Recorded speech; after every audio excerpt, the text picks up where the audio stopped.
Hello guys, and welcome back to the course.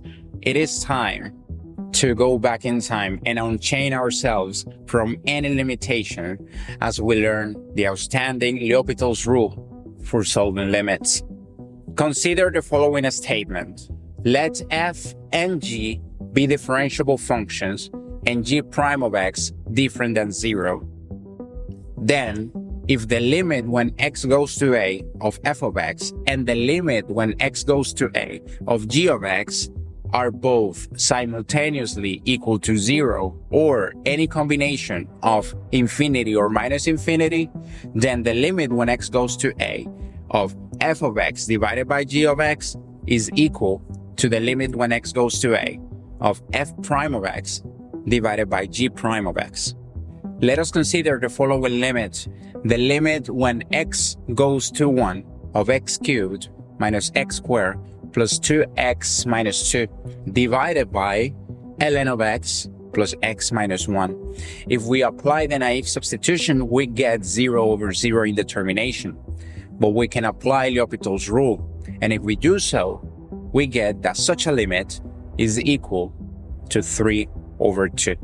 Something cool about L'Hopital's rule is that allows us to prove statements that we assume true for proving limits.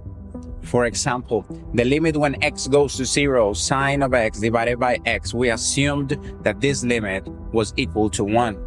Now we can prove it, because if we do the naive substitution, we get 0 over 0. But we can apply L'Hopital's rule and we get the limit when x goes to 0 of cosine of x divided by 1. And if we apply the naive substitution, we get that the result is equal to 1. As well, we can take now the limit when x goes to infinity of x squared divided by e to the x. We know that this limit goes to 0, but let's prove it now.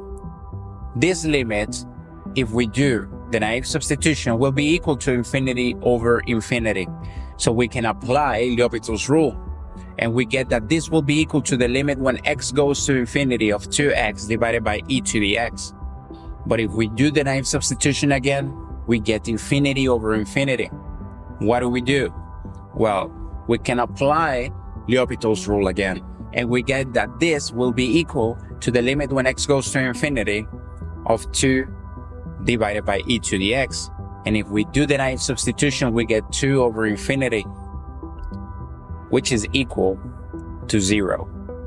Thus, L'Hopital's rule is an outstanding technique for solving limits, but a natural question arises.